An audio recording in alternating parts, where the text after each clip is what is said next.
안녕하세요. 저는 올해 75세가 된 박도희입니다. 강릉 바닷가에서 조금 들어온 골목, 낡은 간판도 없는 공방을 운영하고 있어요. 손님보다는 동네 할머니들이 더 자주 들르는 곳이지요. 오늘은 제 이야기를 들려드리려 합니다. 긴 이야기예요. 지금 제 무릎 위에 놓인 조각볼을 보세요. 각각의 천은 다른 옷에서 왔어요. 누군가의 치마였고 저고리였고 버려질 뻔한 자투리였지요. 하나하나는 쓸모없지만 바늘과 실로 있고 누비면 따뜻한 이불이 됩니다. 제 인생도 그랬습니다. 파편처럼 흩어진 기억들을 하나씩 주워 모아 지금 이 자리에 앉아 있어요. 1949년 경상북도 성주. 저는 그곳의 흙집에서 태어났습니다. 마당 한 구석엔 항상 빨랫줄이 걸려 있었고 부엌 아궁이에서는 솥뚜껑 소리가 났어요. 아버지 박재석은 마을에서 양반댁 아들로 통했습니다. 땅은 많지 않았지만 목소리는 컸어요. 어머니 최순자는 늘 고개를 숙이고 살았습니다. 말수가 적었어요. 표정도 없었고요. 저는 그 집의 막내딸이었습니다. 언니 둘이 있었지만 모두 일찍 집을 떠났어요. 큰 언니는 시집을 갔고 둘째 언니는 도시로 일하러 갔습니다. 그래서 10살 무렵부터는 저 혼자 그 집에 남았지요. 아버지는 술을 좋아했습니다. 매일 저녁 막걸리를 마셨어요. 처음엔 한 사발, 그 다음엔 두 사발, 나중엔 한 동이를 비웠습니다. 술이 들어가면 아버지는 달라졌어요. 목소리가 커졌고 걸음이 비틀거렸고 눈빛이 흐려졌습니다. 이년아! 아버지의 첫마디는 늘 그랬어요. 어머니를 부를 때도 저를 부를 때도요. 이유는 없었습니다. 밥이 짜다고, 방이 춥다고, 날씨가 굳다고 무엇이든 이유가 됐어요. 처음 맞은 건 10살 때였습니다. 저녁 설거지를 하다가 그릇을 깼어요. 작은 사기 그릇이었습니다. 어머니가 황급히 치우려 했지만 아버지가 먼저 왔어요. 뭐 하는 거야? 죄송합니다. 제가 잘못했어요. 이것도 제대로 못하냐? 손등이 날아왔습니다. 뺨을 맞았어요. 귀가 멍했고 눈앞이 하였습니다. 딸년이 쓸모도 없으면서 한 대 더 맞았어요. 이번엔 머리였습니다. 바닥에 쓰러졌지요. 어머니가 저를 부축했어요. 아무 말도 하지 않았습니다. 그저 부엌 밖으로 데리고 나갔을 뿐이에요. 아프지? 참아라. 아버지가 술 드셨으니까. 그게 어머니가 한 말의 전부였습니다. 그 후로 자주 맞았어요. 밥이 늦게 나왔을 때, 빨래가 덜 말랐을 때, 마당에 낙엽이 있을 때, 아버지는 이유를 찾아냈습니다. 그리고 술에 취한 손으로 때렸어요. 손바닥으로 뺨을, 주먹으로 등을, 발로 다리를 찼습니다. 한 번은 비로 맞았어요. 마당을 쓸지 않았다고요. 등에 시퍼런 멍이 들었습니다. 딸이 셋이나 있어서 뭐 하냐? 아들 하나만 있어도 집안이 일어설 텐데. 아버지는 늘 그렇게 말했어요. 딸이라서 쓸모없다고, 시집이나 가야 한다고, 밥값이나 하라고요. 저는 말이 없었어요. 대꾸하면 더 맞았으니까요. 그냥 고개를 숙이고 견뎠습니다. 어머니도 맞았어요. 아버지는 어머니를 더 자주 때렸습니다.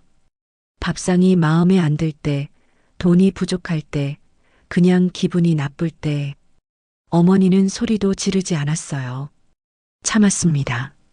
맞고 나면 부엌으로 들어가 멍하니 앉아 있었지요. 저는 물었습니다. 엄마, 왜 참아요? 집안이 이런 거다. 하지만 참아야 산다. 알겠니? 어머니의 목소리는 비어 있었어요. 학교에서도 저는 조용했습니다. 친구들과 어울리지 않았어요. 쉬는 시간엔 구석에 앉아 있었고 점심시간엔 혼자 먹었습니다. 선생님이 물으면 괜찮아요라고만 했어요. 하지만 담임 이선영 선생님은 알아챈 것 같았어요. 어느 날 선생님이 저를 불렀습니다. 도희야, 팔에 뭐가 묻었니? 여름이었어요. 반팔을 입고 있었는데 팔뚝에 멍이 보였나 봐요. 아, 이거요? 넘어져서요. 그래? 조심해야지. 선생님은 더 묻지 않았습니다. 하지만 눈빛이 걱정스러웠어요. 며칠 후 선생님이 집에 오셨습니다. 도희 아버님, 안녕하세요. 무슨 일이십니까? 도희가 학교에서 좀 힘들어하는 것 같아서요. 혹시 집에 무슨 일이? 없습니다. 우리 집 일에 신경 쓰지 마십시오. 아버지의 목소리가 차가웠어요. 선생님은 더 말하지 못하고 돌아가셨습니다.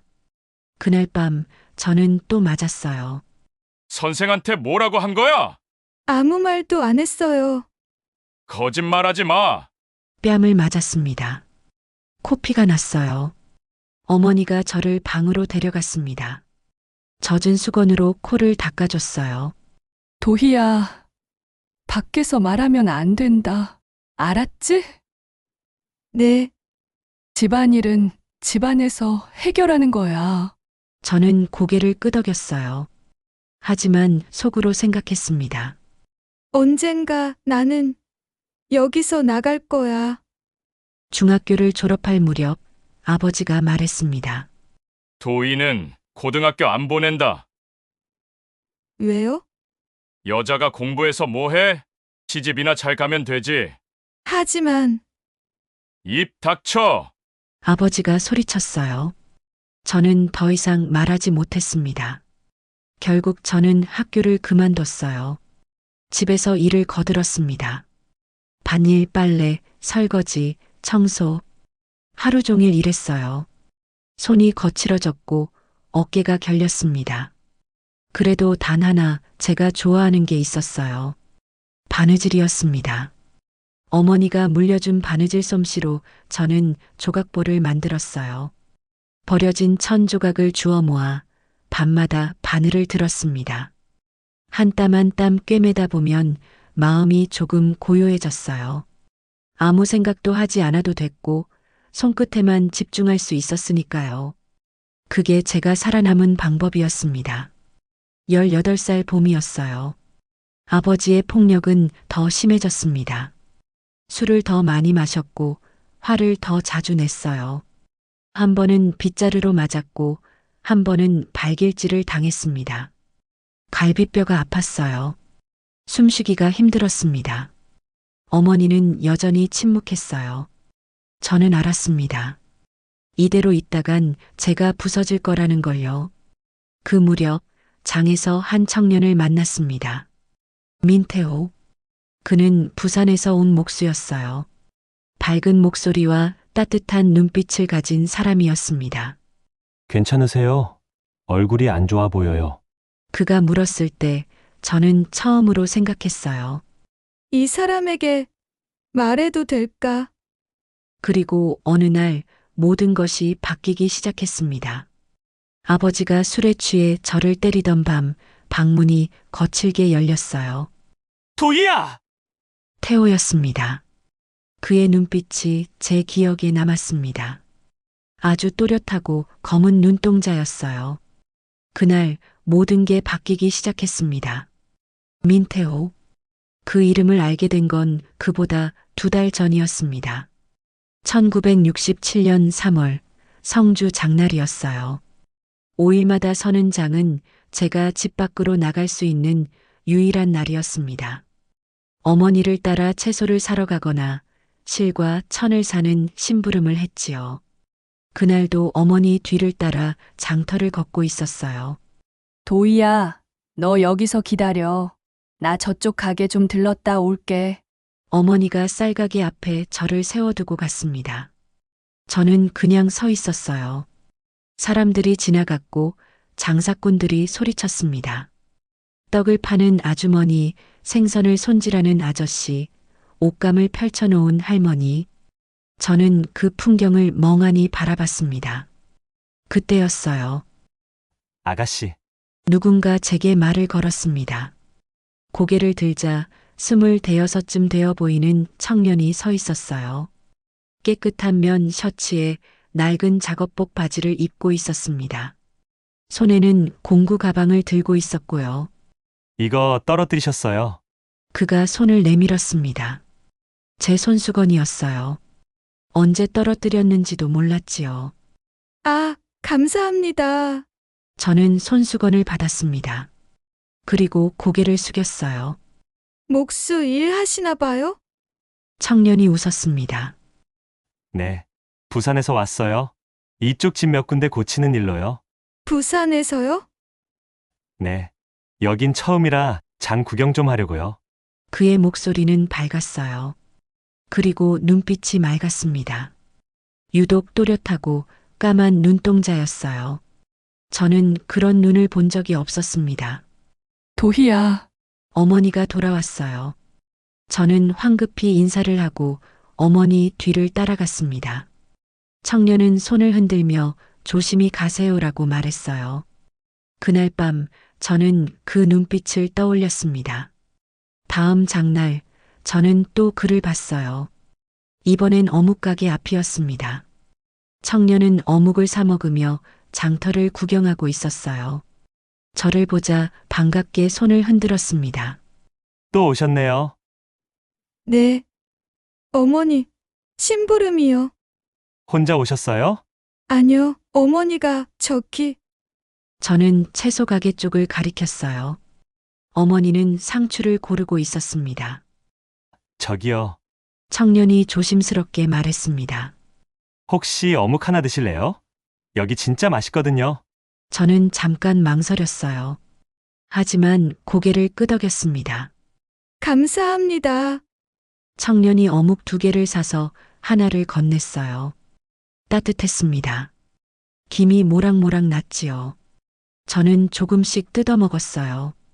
이름이 뭐예요? 박도희요. 전 민태호예요.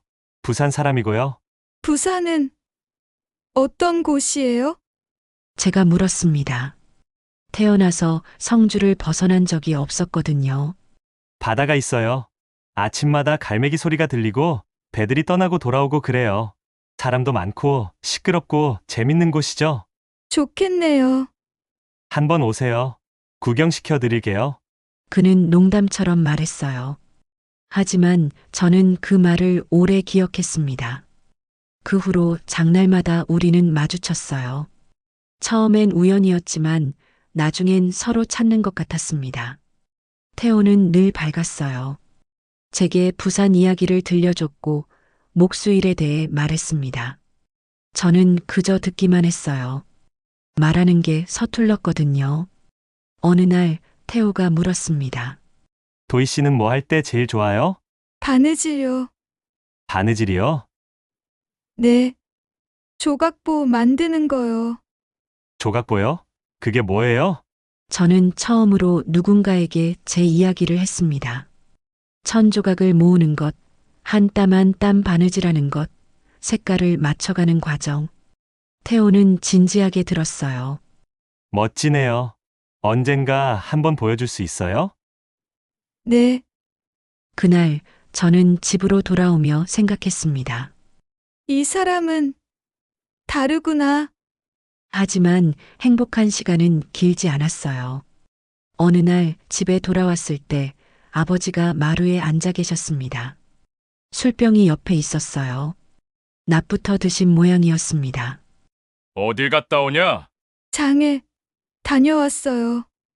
장에서 남정네랑 얘기하더구나. 제 심장이 멎는 것 같았어요. 누가 그러던가요? 마을 사람이 봤어.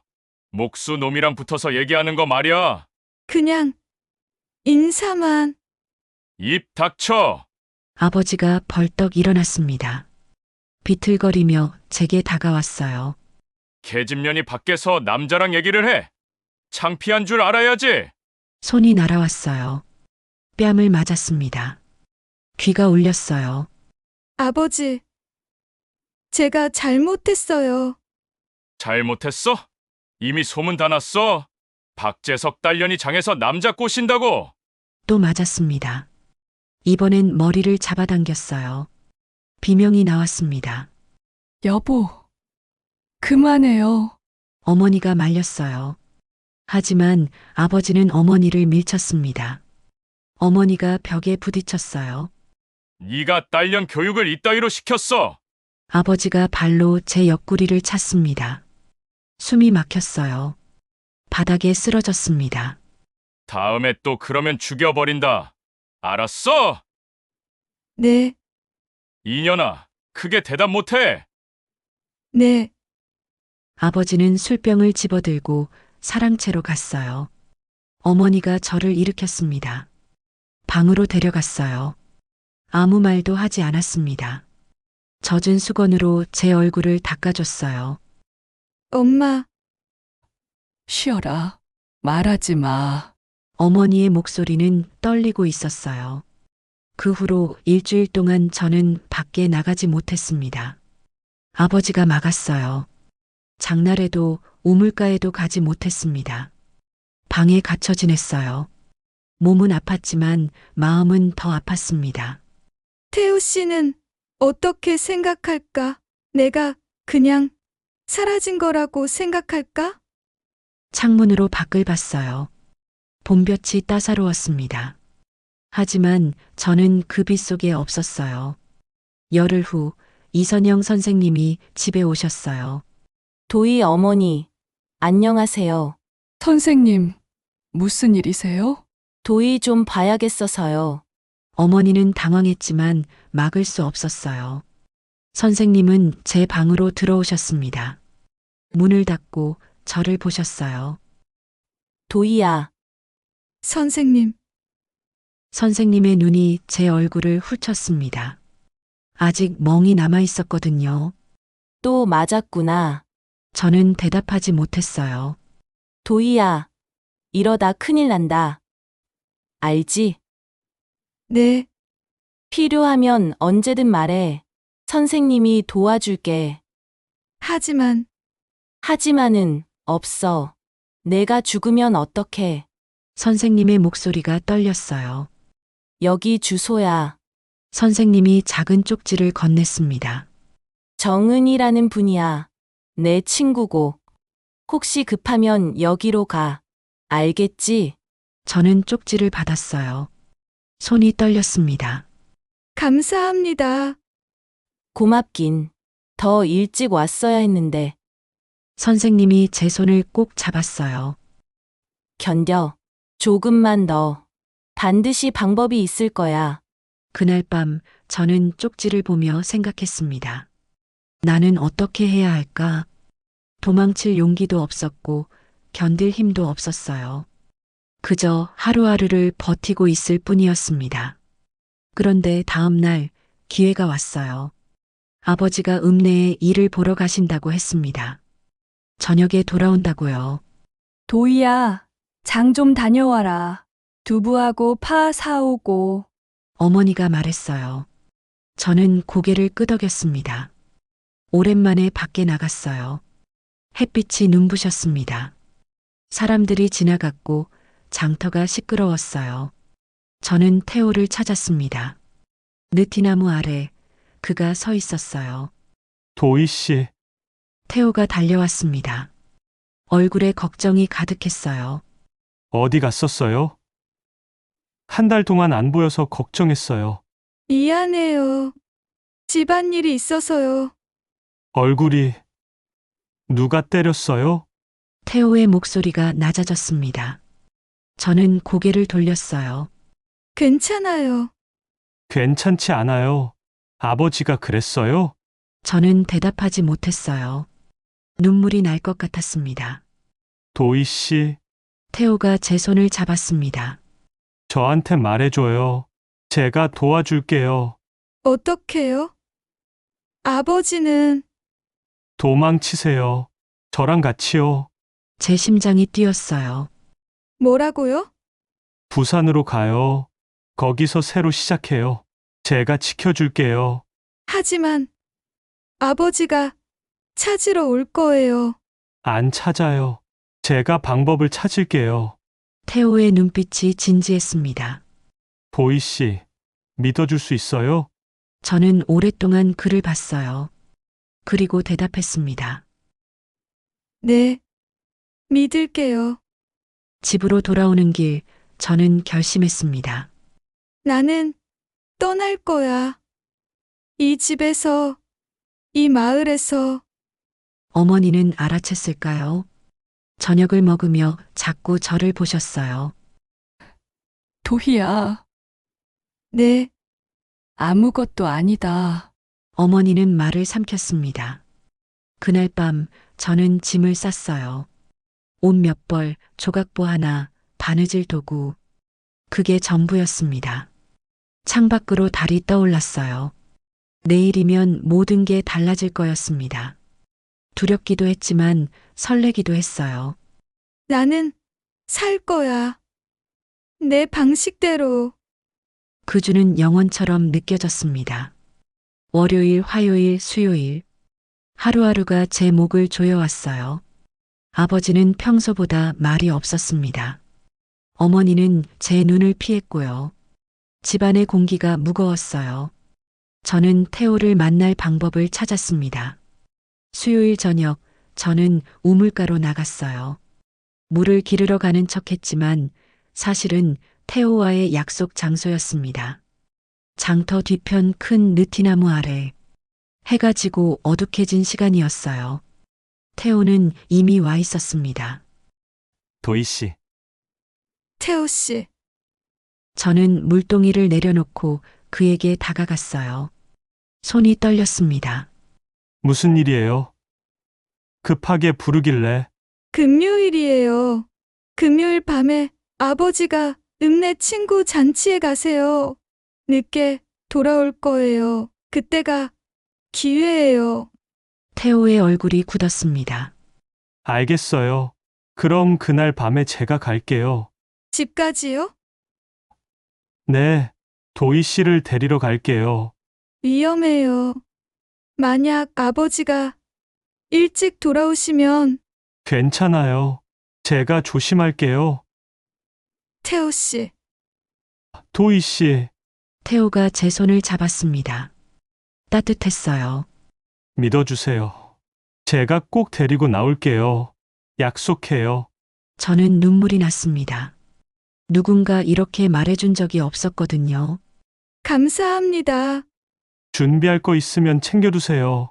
옷이랑 꼭 필요한 것만요. 네. 그리고 이거요. 태호가 작은 종이 쪽지를 건넸어요. 여기 주소 적어뒀어요. 부산에 있는 여인숙이에요. 선생님 친구분이 하시는 곳이죠. 만약 저랑 헤어지게 되면 여기로 가세요. 헤어지게 되면요? 혹시 모르니까요. 만약을 위해서요. 저는 쪽지를 옷 속에 숨겼습니다. 알겠어요. 금요일이 왔습니다. 아침부터 집안이 분주했어요. 아버지가 옷을 차려입고 계셨습니다. 오늘 늦을 거다. 저녁 먹고 오마. 예, 조심히 다녀오세요. 어머니가 대답했어요. 아버지가 나가셨습니다. 대문이 닫혔어요. 저는 숨을 내쉬었습니다. 엄마, 응? 저 오늘 일찍 잘게요. 몸이 좀 안 좋아서요. 그래라. 푹 쉬어. 어머니는 담담하게 말하셨어요. 저는 방으로 들어갔습니다. 짐은 이미 준비되어 있었어요. 작은 보따리 하나, 문고리에 걸어두었습니다. 해가 졌어요. 어둠이 내렸습니다. 저는 창문 옆에 앉아 밖을 봤어요. 달이 떠올랐습니다.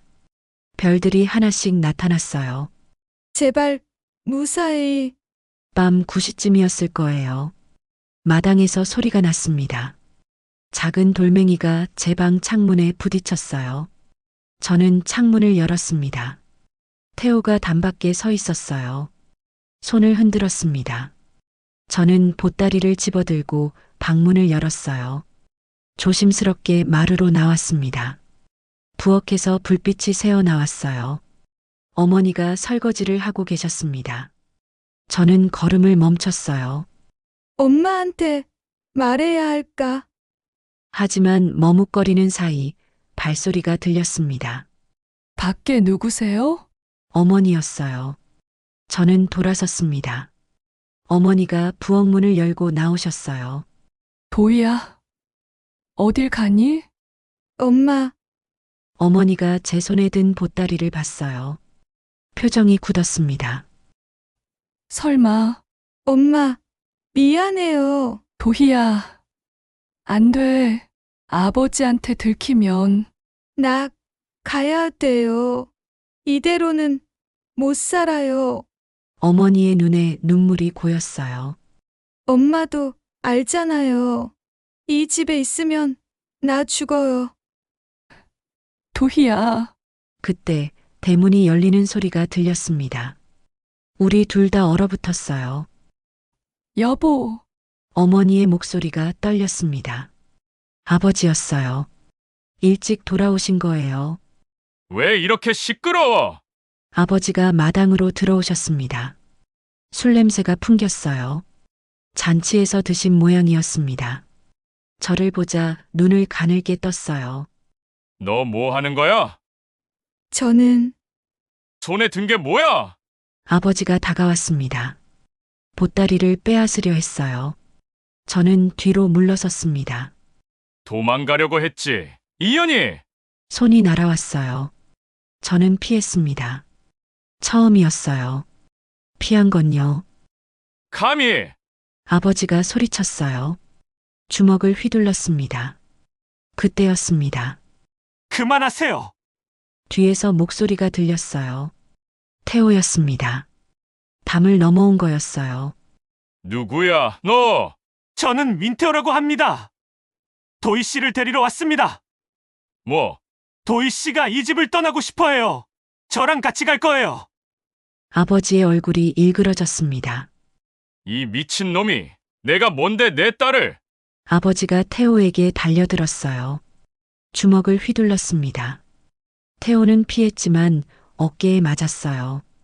여보, 그만해요. 어머니가 아버지를 붙잡았어요. 하지만 아버지는 어머니를 밀쳤습니다. 비켜! 도희야, 가. 태호가 소리쳤어요. 저는 망설였습니다. 빨리. 저는 뛰었어요. 대문 쪽으로요. 이년아, 서! 아버지가 쫓아왔습니다. 하지만 태호가 막아섰어요. 비켜! 이 새끼야! 안 됩니다. 둘이 몸싸움을 했어요. 태호가 넘어졌습니다. 아버지가 발로 찼어요. 태우 씨, 저는 돌아서려 했어요.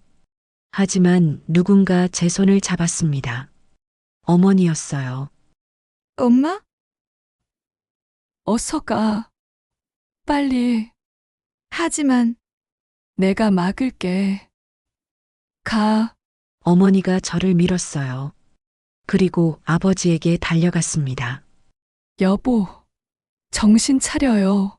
저는 대문을 나갔습니다. 뒤에서 소리가 들렸어요. 비명, 고함, 부딪히는 소리. 하지만 멈추지 않았어요. 골목을 달렸습니다. 느티나무 아래 한 여자가 오토바이 옆에 서 있었습니다. 도희 씨, 누구? 정은이에요. 선영이 친구요. 아, 선생님, 친구분이라던. 빨리 타요. 오토바이 뒤에 작은 짐칸이 있었어요. 은희 씨가 열었습니다. 여기 숨어요. 불편하지만 조금만 참아요. 태우 씨는요? 곧 올 거예요. 일단 도희 씨부터 안전한 곳으로요. 저는 짐칸에 들어갔어요. 좁고 어두웠습니다. 오토바이가 출발했습니다. 덜컹거렸어요. 숨이 막혔지만 소리 내지 않았습니다. 어둠 속에서 저는 울었어요. 엄마, 미안해요. 태우 씨, 무사하기를. 얼마나 갔을까요? 오토바이가 멈췄습니다. 뚜껑이 열렸어요. 내려요. 여기서 버스 타요. 버스 정류장이었습니다. 어두운 국도 옆이었어요. 이 버스 타면 대구 가요. 대구에서 부산행 타고요. 태호 씨는요? 제가 데리러 갈 거예요. 도희 씨는 먼저 부산 가서 기다려요. 하지만 걱정 마요. 제가 꼭 데려올게요. 은희 씨가 제 손에 돈을 쥐어줬어요. 버스비하고 밥값이에요. 부산 가면 여기로 가요. 쪽지를 건넸습니다. 주소가 적혀 있었어요. 제 이름 되면 방 줄 거예요. 알겠죠? 이 은혜를 어떻게 갚아야 할지 그런 건 나중에 생각하고 지금은 그저 마음 굳게 먹어요. 은희 씨가 웃었어요. 버스가 왔습니다. 낡은 시외버스였어요. 자, 타요. 조심히 가요. 저는 버스에 올랐어요. 뒤를 돌아봤습니다. 은희 씨가 손을 흔들었어요. 버스가 출발했습니다. 창밖으로 성주가 멀어졌어요. 어둠 속으로 사라졌습니다. 저는 좌석에 몸을 맡겼어요. 온몸이 떨렸습니다. 주머니 속 쪽지를 꺼냈습니다. 부산 여인숙 주소, 태호의 글씨였어요. 꼭 만나요. 저는 쪽지를 꼭 쥐었어요. 버스는 밤을 가로질러 달렸습니다. 창밖으로 별이 보였어요. 수없이 많은 별들이 깜빡이고 있었습니다. 두렵기도 했지만 처음으로 자유로웠어요. 더 이상 그 집으로 돌아가지 않을 거라는 것. 그것만은 확실했습니다. 부산은 낯설었습니다. 버스에서 내리자마자 소금 냄새가 코를 찔렀어요. 갈매기 울음소리, 사람들의 말소리, 자동차 경적. 모든 게 시끄럽고 빨랐습니다. 저는 쪽지를 꺼내 주소를 확인했어요. 송도 여인숙. 골목을 헤매며 찾아갔습니다. 낡은 2층 건물이었어요. 문을 열자 중년 여자가 나왔습니다. 뭘 찾아요? 저 정은희 씨가 보냈어요. 박도희라고 합니다. 여자의 표정이 부드러워졌어요. 아, 그 애. 들어와요. 방 준비해뒀어요. 방은 작았습니다. 이불 한 채, 작은 창문 하나. 하지만 제 것이었어요. 제가 선택한 공간이었습니다. 저는 이불에 누워 천장을 봤어요. 눈물이 났습니다. 이번엔 슬픔이 아니었어요. 안도였습니다. 나는 살았구나. 사흘 후 태호가 왔습니다. 얼굴에 멍이 들어 있었어요. 입술도 터져 있었고요. 태호 씨, 괜찮아요. 이 정도는 아무것도 아니에요. 아버지가요? 네, 좀 싸웠어요. 하지만 선생님이 말리셨어요. 선생님이요? 이선영 선생님, 소식 듣고 오셨더라고요. 선생님이 아버지한테 경고하셨어요. 더 이상 도희 씨를 찾으면 경찰에 신고하겠다고요. 저는 눈물이 났습니다. 선생님이 도희 씨 걱정 많이 하셨어요. 잘 지내라고 전하래요. 태호가 웃었어요. 아픈 입술로요. 이제 시작이에요. 도희 씨, 우리 부산에서의 삶이 시작됐습니다. 처음엔 여인숙 청소 일을 도왔어요. 방 정리하고 빨래하고 설거지하고 익숙한 일들이었습니다. 주인 아주머니는 말이 없었지만 친절했어요. 밥을 많이 주셨고 옷도 몇 벌 주셨습니다. 태호는 목수일을 계속했어요. 아침 일찍 나가서 저녁 늦게 돌아왔습니다. 피곤한 얼굴로 돌아와서도 늘 웃었어요. 오늘은 뭐 했어요? 빨래하고 장 보고 저녁 준비했어요. 내일은 저랑 바다 갈래요? 바다요? 네. 도희 씨 바다 본 적 없잖아요. 다음 날 태호와 해변에 갔습니다. 처음 본 바다는 무서웠어요. 너무 넓고 깊었습니다. 파도가 밀려왔다 물러갔어요. 끝없이 반복됐지요. 무섭지 않아요? 무섭긴요. 시원하잖아요. 태호가 신발을 벗고 물에 들어갔어요. 저도 따라 들어갔습니다. 차가웠어요. 하지만 기분이 좋았습니다. 도희 씨, 네. 저랑 결혼해 줄래요? 저는 놀라서 태호를 보았습니다. 왜요? 사랑하니까요. 저는 온전하지 않아요. 무슨 말이에요? 제 안에 상처가 많아요. 태호 씨가 모르는 것들이요. 태호가 제 손을 잡았습니다. 알아요. 다 알아요. 그래도 괜찮아요. 우리 같이 살아요. 천천히요. 저는 처음으로 그의 얼굴을 똑바로 봤어요. 제가 태호 씨를 행복하게 해줄 수 있을까요? 이미 행복해요. 도희 씨가 웃는 것만 봐도요. 저는 울었습니다. 파도 소리에 섞여서 아무도 몰랐어요. 1968년 봄, 우리는 결혼했습니다.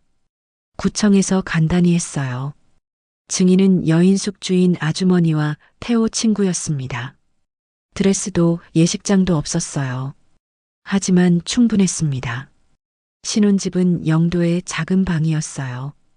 부엌과 방이 붙어 있는 단칸방이었지요. 태호는 그곳을 정성껏 고쳤어요. 벽을 칠하고 선반을 만들고 작은 책상도 놓았습니다. 여기서 바느질해요. 햇빛이 잘 들어와요. 저는 그 책상에서 조각볼을 만들기 시작했어요. 오랜만이었습니다. 손이 기억하고 있었어요. 한 땀 한 땀 천천히요. 태호는 퇴근 후 제 옆에 앉아 지켜봤어요. 예쁘네요. 아직 멀었어요. 완성되면 어디에 쓸 거예요? 우리 아기 이불로요. 태호가 놀랐습니다. 아기요? 네. 3달 됐어요. 그날 태호는 울었어요. 처음 보는 모습이었습니다. 아이는 1968년 겨울에 태어났습니다. 딸이었어요. 작고 붉은 아기. 태호는 서연이라는 이름을 지었습니다. 부드럽고 아름답게 자라라고요. 저는 아기를 안았어요. 따뜻했습니다. 숨소리가 작았지요. 내가 이 아이를 지켜야 한다. 그 생각이 들자 두려움이 왔어요. 제가 겪은 일들이 떠올랐습니다. 아버지의 주먹, 닫힌 방문, 침묵하던 어머니. 나도 어머니처럼 되는 건 아닐까? 밤마다 악몽을 꿨어요. 맞는 꿈, 도망치지 못하는 꿈. 깨어나면 땀에 젖어 있었습니다. 태호가 알아챘어요. 도희야, 괜찮아? 네. 거짓말. 매일 밤 꿈꾸잖아. 미안해요. 미안할 것 없어. 나도 도와줄게. 같이 견디자. 1970년 우리는 춘천으로 이사했습니다. 태호가 그곳에서 일자리를 구했거든요. 작은 목공소였어요. 저는 동네 문화센터에서 바느질을 가르치기 시작했습니다. 처음엔 어색했어요. 사람들 앞에 서는 게요. 안녕하세요. 박도희입니다. 조각보 만드는 법을 알려드릴게요. 손이 떨렸어요. 하지만 천을 만지면 진정됐습니다. 수강생들은 대부분 나이 많은 여자들이었어요. 말이 많고 웃음이 많은 사람들이었지요. 저는 그들과 천천히 친해졌습니다. 선생님, 이렇게 하는 거 맞아요? 네. 잘하셨어요. 선생님은 언제부터 배우셨어요? 어릴 때부터요. 어머니한테 배웠어요. 거짓말이었어요. 하지만 그렇게 말하는 게 편했습니다. 그들은 제 과거를 몰랐어요. 저도 말하지 않았고요. 세월이 흘렀습니다. 서연이가 학교에 들어갔고 중학생이 되었고 고등학생이 되었어요. 태호는 목공소를 차렸고 저는 강사 일을 계속했습니다. 평범한 삶이었어요. 조용하고 안정적인 일상이었지요. 하지만 악몽은 멈추지 않았습니다. 가끔 장을 보다가 아버지를 닮은 사람을 보면 숨이 막혔어요. 문 닫히는 소리를 들으면 온몸이 얼어붙었고요. 태호는 알고 있었어요. 도희야, 상담 한번 받아볼래? 괜찮아요. 괜찮지 않아? 내가 힘들어하는 거 나도 알아. 시간이 지나면 나아질 거예요. 하지만 나아지지 않았습니다. 1998년 가을 편지가 왔습니다. 정은희 씨였어요. 30년 만이었지요. 편지를 열었습니다. 도혜 씨, 오랜만입니다. 잘 지내셨나요? 저는 조그마한 여인숙을 하고 있어요. 늙긴 했지만요. 갑작스러운 연락이라 놀라셨죠? 사실 전할 말이 있어서요. 아버님이 돌아가셨어요. 작년에요. 임종 전에 선생님을 찾으셨대요. 이선영 선생님 말씀으로는 마지막에 후회했다고 하더라고요. 어머님은 아직 살아계세요. 요양원에 계시는데 도희 씨를 보고 싶어 하신대요. 많이 편찮으세요. 꼭 오라는 건 아니에요. 하지만 알려드려야 할 것 같아서요. 저는 편지를 내려놓았습니다. 손이 떨렸어요. 태호가 물었습니다. 무슨 내용이야? 아버지가 돌아가셨대요. 어머니가 보고 싶어 하신대요. 갈 거야? 저는 창밖을 봤어요. 단풍이 물들고 있었습니다. 모르겠어요. 그날 밤 저는 오래 생각했어요. 30년. 그동안 한 번도 돌아가지 않았습니다. 어머니 생각을 안 한 건 아니에요. 가끔 꿈에 나타났거든요. 하지만 용기가 나지 않았습니다. 그래도 가봐야 할까? 답은 없었어요. 다만 한 가지는 알았습니다. 이제는 마주할 수 있다는 것. 도망치지 않아도 된다는 것. 저는 더 이상 그때의 도희가 아니었으니까요. 일주일 후 저는 성주행 버스를 탔습니다. 태호가 함께 가겠다고 했지만 혼자 가고 싶었어요. 버스는 익숙한 길을 달렸습니다. 변한 것도 많았고 그대로인 것도 많았어요. 느티나무는 여전히 서 있었습니다. 요양원은 읍내에 있었어요. 작은 2층 건물이었습니다. 박도희 씨 맞으시죠? 기다리고 계셨어요. 간호사가 저를 2층 방으로 안내했어요. 문을 열었습니다. 어머니가 침대에 누워 계셨어요. 작아져 있었습니다. 머리는 하얗고 얼굴은 주름투성이었어요. 어머니? 어머니가 눈을 떴습니다. 저를 봤어요. 도희야? 엄마, 어머니의 눈에서 눈물이 흘렀습니다. 미안하다. 미안해. 저는 침대 옆에 앉았어요. 어머니의 손을 잡았습니다. 차가웠어요. 알아요. 용서해 줄 수 없겠지. 엄마가 너를 지켜주지 못했어. 알아요. 저는 반복했습니다. 다른 말이 나오지 않았어요. 그날 밤에 엄마도 무서웠어. 하지만 내가 가는 게 맞다고 생각했어. 그래서 보냈어. 엄마. 잘 살았니? 행복했니? 네. 행복했어요. 어머니는 한참을 울었습니다. 저도 울었어요. 그렇게 우리는 30년을 채웠습니다. 어머니는 한 달 후 돌아가셨습니다. 장례식은 조용했어요. 친척 몇 명, 동네 사람 몇 명, 이선영 선생님도 오셨고 정은희 씨도 왔습니다. 태호와 서연이도 함께였어요. 엄마, 괜찮아? 서연이가 제 손을 잡았습니다. 응. 괜찮아. 거짓말은 아니었어요. 슬프긴 했지만 견딜만 했습니다. 용서는 아니었어요.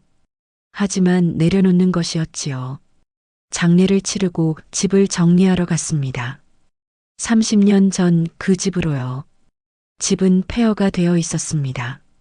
지붕은 무너져 있었고 벽은 금이 가 있었어요. 마당엔 잡초가 자라고 있었습니다. 대문을 열자 녹냄새가 났어요. 도희야, 뒤에서 목소리가 들렸어요.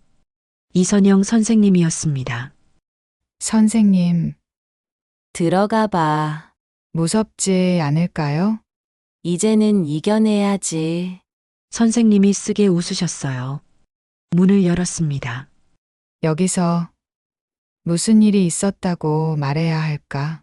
아무 말도 나오지 않았어요. 그냥 고요했습니다.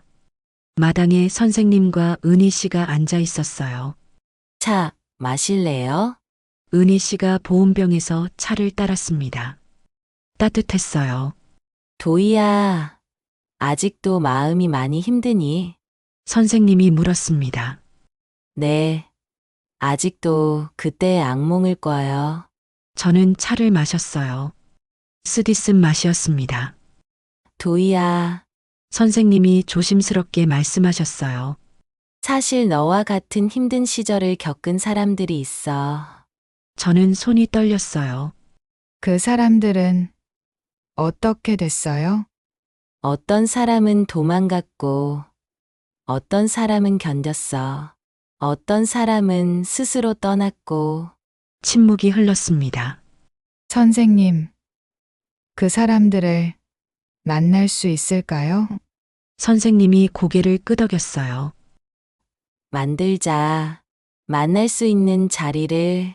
2000년 봄 성주 읍사무소 강당에서 작은 모임이 열렸습니다. 침묵을 깨는 사람들. 그게 모임 이름이었어요. 선생님이 지었습니다.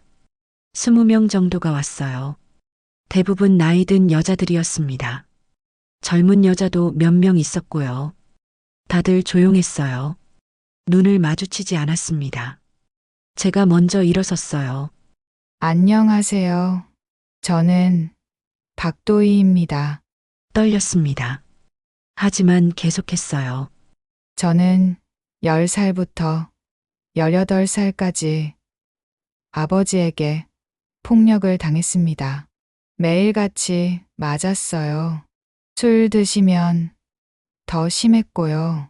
어머니는 알고 있었지만 막지 못했어요. 저는 혼자였고 도망칠 수 없었습니다. 숨을 쉬었어요. 하지만 도망쳤어요. 도와준 사람들이 있었거든요. 그래서 살았습니다. 지금은 강릉에서 조각보를 가르치며 살고 있어요. 앉았습니다. 한 여자가 일어섰어요. 저도요. 저도 비슷한 일이 있었어요. 아버지가 술만 드시면 그 다음엔 다른 여자가 일어났습니다. 저는 오빠들한테 맞았어요. 10살 때부터였나. 딸이라고 쓸모없다고. 또 다른 여자가 일어났어요. 저는 시집 가서 남편한테요. 20년 동안이요. 하나씩, 둘씩 이야기가 흘러나왔습니다. 강당은 울음소리로 가득 찼어요. 하지만 따뜻했습니다. 혼자가 아니라는 것, 우리가 있다는 것. 그게 위로였습니다. 모임이 끝나고 선생님이 말씀하셨어요. 도희야, 이 집을 공방으로 만들면 어때? 공방이요? 조각보, 공방, 그리고 작은 기록관. 여기서 일어난 일들을 기록으로 남기는 거야. 익명으로요. 기록을요? 그래. 지우지 않고 남기는 거지. 그래야 다시는 이런 일이 안 생기니까. 저는 집을 봤어요. 무너진 지붕, 금간벽. 하지만 고칠 수 있었습니다. 좋아요. 해볼게요. 2001년 집은 공방이 되었습니다. 태호가 집을 고쳤어요. 지붕을 새로 얹고 벽을 다시 쌓고 바닥을 깔았습니다. 제 방은 작은 전시실이 되었어요. 벽에는 익명의 기록들이 걸려 있었습니다. 나는 10살이었다. 그때부터 시작됐다. 어머니는 모른 척했다. 어쩌면 못했을지도. 나는 말할 수 없었다. 누가 믿어줄까? 하지만 이제는 말한다. 나는 살아남았다. 공방에는 조각보 수업이 열렸어요. 마을 여자들이 왔고 도시에서 온 사람들도 있었습니다. 다들 천을 잇고 누비고 이야기를 나눴어요. 선생님, 이 색깔 어울려요? 네, 예쁘네요. 이거 완성되면 어디에 쓸 거예요? 손녀 이불로요. 웃음이 흘렀어요. 마당엔 빨랫줄이 걸려 있었고 부엌에선 차를 끓이는 냄새가 났습니다. 이 집은 변했어요. 아픔의 장소에서 치유의 장소로요. 그렇게 많은 해가 지났네요. 전 백발의 노인이 되었습니다.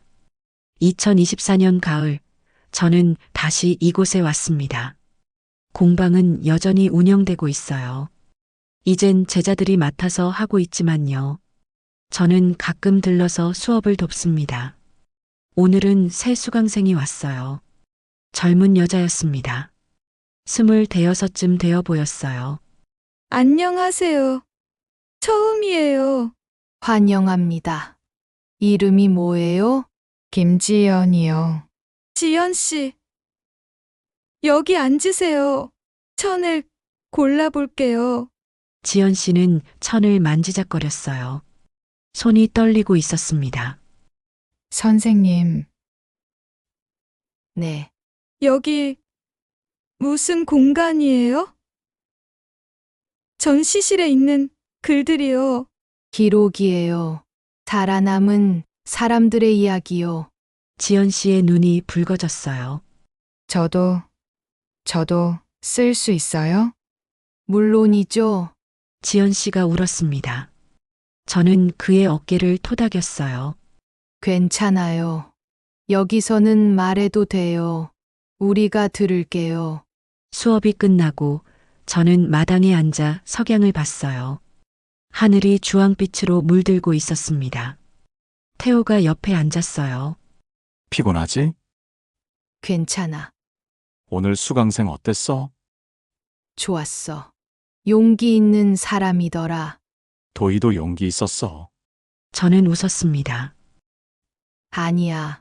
나는 그냥 살고 싶었을 뿐이야. 그게 용기지. 태호가 제 손을 잡았어요. 따뜻했습니다. 집안에서 웃음소리가 들렸어요. 제자들이 저녁을 준비하고 있었습니다. 부엌에서 국 끓는 냄새가 났어요. 저는 생각했습니다. 이곳은 이제 집이 되었구나. 진짜 집으로. 상처는 지워지지 않았어요. 악몽도 가끔 찾아왔습니다. 하지만 괜찮았어요. 저는 혼자가 아니었으니까요. 우리는 서로의 이야기를 들어주고 함께 천을 잇고 따뜻한 무언가를 만들어 갔습니다. 조각보처럼요. 아직도 마을에는 느티나무가 서 있어요. 30년 전 그 나무예요. 여전히 푸르고 튼튼합니다. 저는 나무 아래 섰어요. 하늘을 올려다봤습니다. 별이 뜨기 시작했어요. 도희야, 들어가자. 저녁 먹어야지. 응. 금방 갈게. 태호가 먼저 들어갔어요. 저는 조금 더 서 있었습니다. 바람이 불었어요. 나뭇잎이 흔들렸습니다. 나는 살았다. 그 문장이 가슴에 새겨졌어요. 저는 돌아서서 집으로 걸어갔습니다. 불 켜진 창문, 웃음소리, 따뜻한 저녁. 그곳에 제 자리가 있었습니다. 그리고 그것으로 충분했습니다. 오늘 제 이야기는 여기까지입니다. 조각 같은 기억을 잇듯 우리도 서로의 온기를 조금씩 나누며 살아가면 좋겠습니다. 당신의 오늘에도 따뜻한 한 땀이 보태지길 빕니다.